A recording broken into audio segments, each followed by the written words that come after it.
Ladies and gentlemen, the President of the United States. Ladies and gentlemen, today, in pursuance of my constitutional duty, I sent to the Congress a message on the State of the Union. And this evening I am taking the opportunity to repeat to you some parts of that message. This war must be waged, it is being waged, with the greatest and most persistent intensity. Everything we are, everything we have is at stake. Everything we are and have will be given. We have no question of the ultimate victory. We have no question of the cost. Our losses will be heavy. But we and our allies will go on fighting together to ultimate total victory. We have seen a year marked on the whole by substantial progress toward victory, even though the year ended with a setback for our arms, when the Germans launched a ferocious counterattack into Luxembourg and Belgium with the obvious objectives of cutting our line in the center.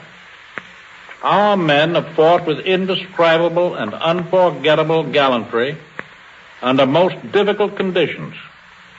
The high tide of this German attack was reached 2 days after Christmas. Since then, we have reassumed the offensive. We have rescued the isolated garrison at Bastogne and forced a German withdrawal along most of the line of the salient. The speed with which we have recovered from this savage attack was possible primarily because we have one supreme commander in complete control of all the Allied armies in France. General Eisenhower has faced this period of trial with admirable calm and resolution and is steadily increasing success. He has my complete confidence.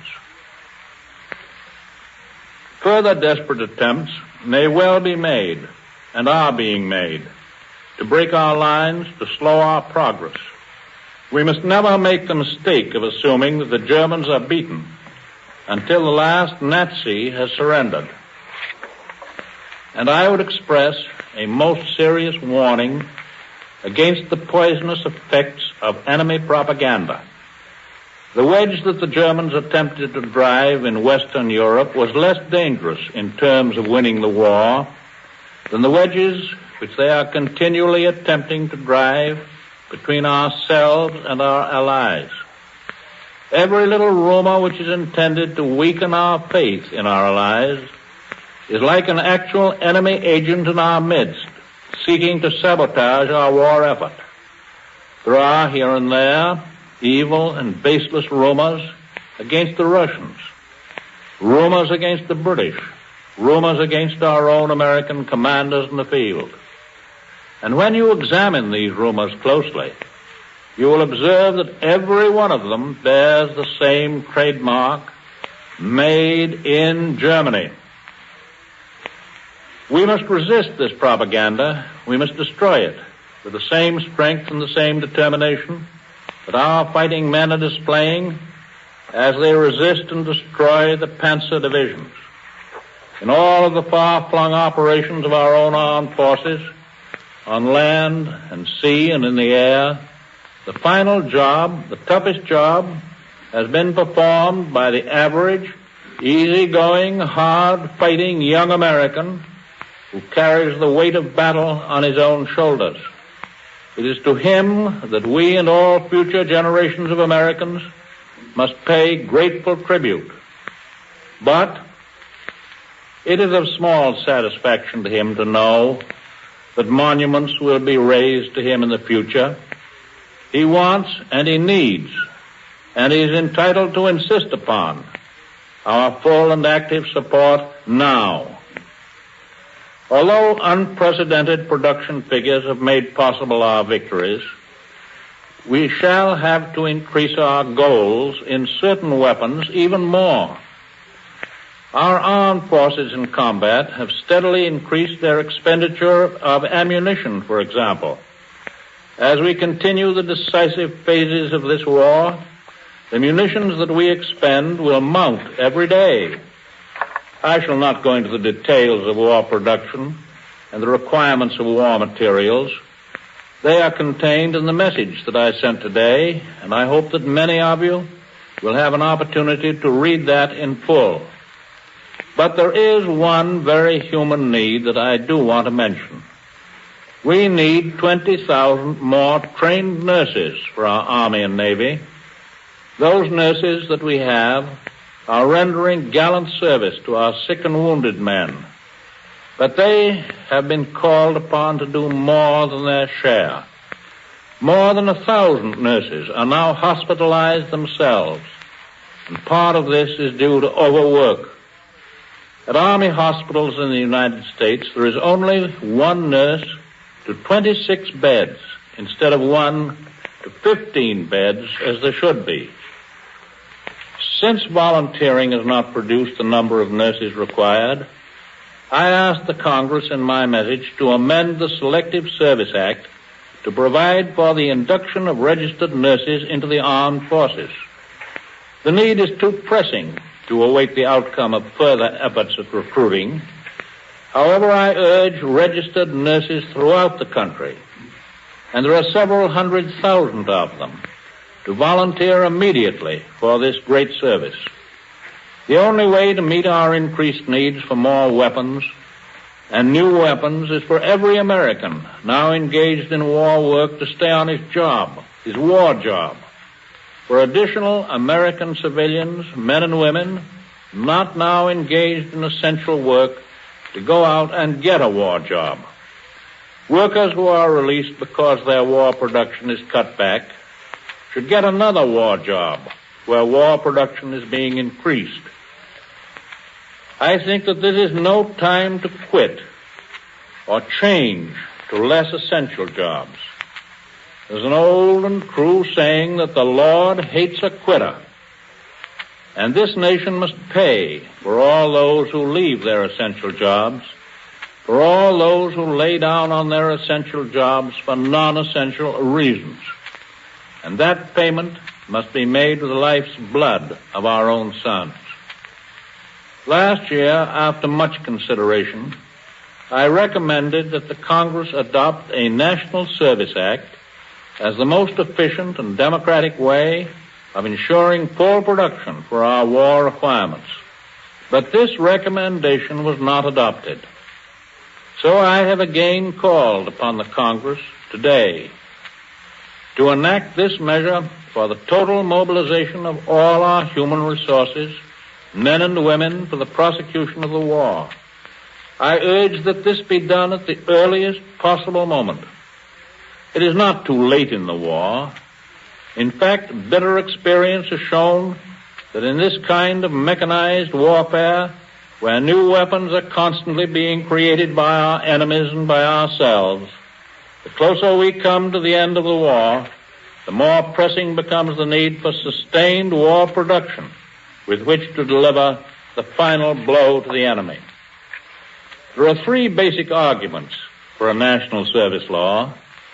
First, it would assure that we have the right numbers of workers in the right places at the right times. Second, it would provide supreme proof to all our fighting men that we are giving them what they're entitled to, which is nothing less than our total effort back home. And third, it would be the final unequivocal answer to the hopes of the Nazis and the Japanese that we may become half-hearted about this war, and that they can get from us a negotiated peace. National service legislation would be used only to the extent absolutely required by military necessities. In fact, experience in Great Britain and in other nations at war indicates that use of the compulsory powers of national service is necessary only in very rare instances. National service would provide against loss of retirement and seniority rights and benefits. It would not mean reduction in wages. The contribution of our workers in this war has been beyond measure. We must now build on the foundations that have already been laid and supplement the measures now in operation in order to guarantee the production that may be necessary in the critical period that lies ahead. The Secretary of War and the Secretary of the Navy have written me a letter in which, speaking of present war needs, they said, "In our considered judgment, which is supported by General Marshall and Admiral King, this requires total mobilization of our manpower by the passage of a national war service law. The armed forces need this legislation to hasten the day of final victory and to keep to a minimum the cost in lives." That is the testimony of those best qualified to know the situation which confronts us.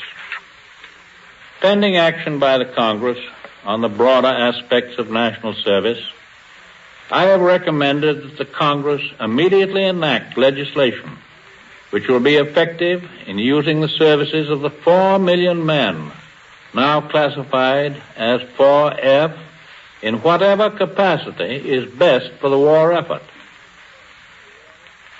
In the field of foreign policy, we propose to stand together with the United Nations, not for the war alone, but for the victory for which the war is fought. It is not only a common danger that unites us, but a common hope. Ours is an association, not of governments, but of peoples, and the people's hope is peace.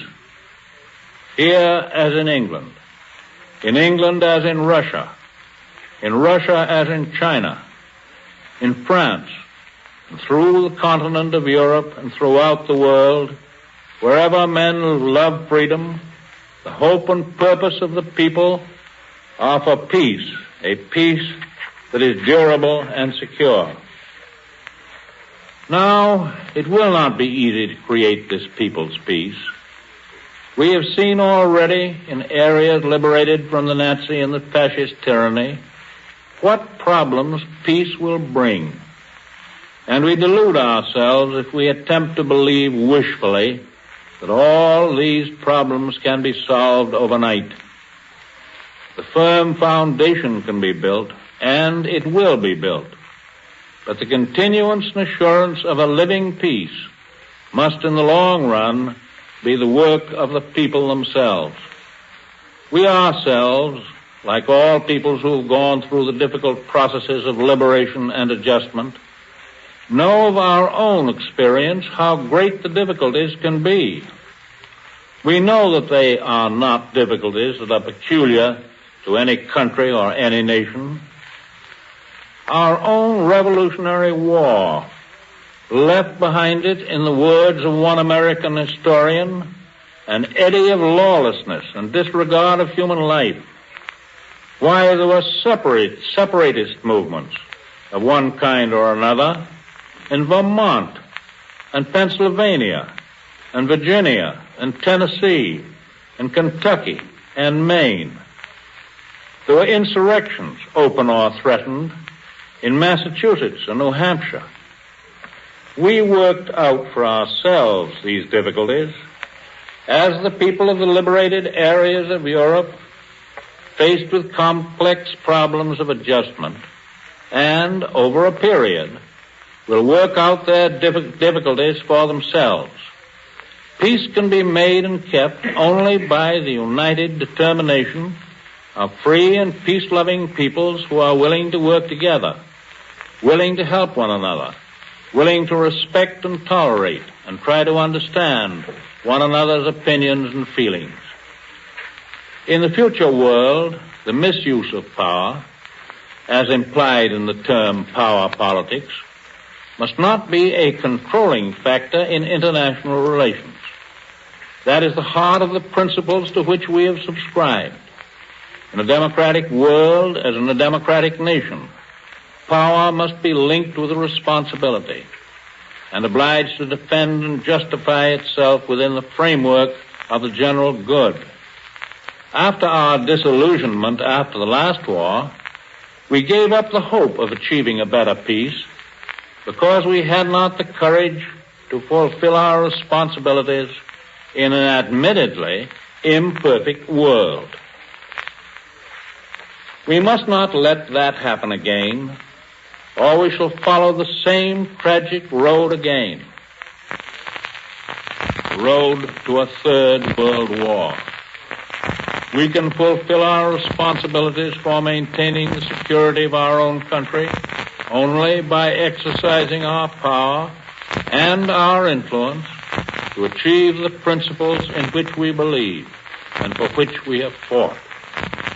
It is true that the statement of principles in the Atlantic Charter does not provide rules of easy application to each and every one of the tangled situations in this war-torn world, but it is a good and a useful thing. In fact, it's an essential thing to have principles toward which we can aim. And we shall not hesitate to use our influence and to use it now to secure, so far as is humanly possible, the fulfillment of the principles of the Atlantic Charter. We have not shrunk from the military responsibilities brought on by this war.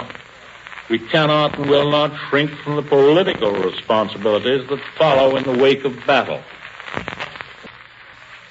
I am clear in my own mind that as an essential factor in the maintenance of world peace in the future, we must have universal military training after this war, and I shall send a special message to the Congress on this subject a little later on.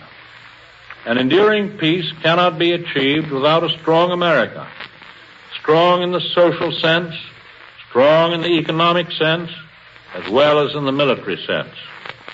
I have already set forth what I consider to be an American Economic Bill of Rights, and the most fundamental of these is the right to a useful and remunerative job in the industries or shops or farms or mines of the nation.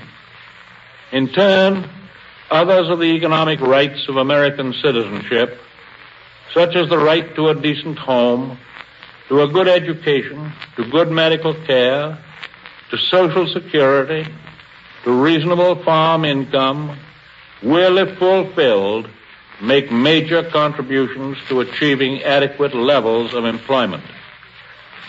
In the message that I sent to the Congress today, I discussed the general approach to the program that we have in mind for the provision of close to 60 million jobs. Although we must plan now for our post-war economy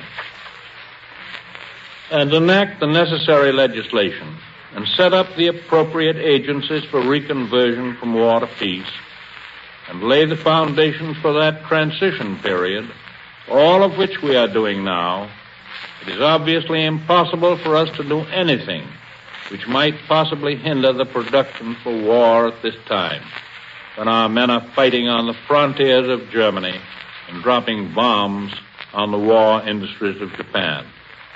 In these days, our thoughts and our hopes and our prayers are with our sons and brothers, our loved ones who are far from home. We can and we will give them all the support of which this great nation is capable. But no matter how well they may be equipped with weapons and munitions, their magnificent fight will have been in vain if this war should end in the breaking of the unity of the United Nations.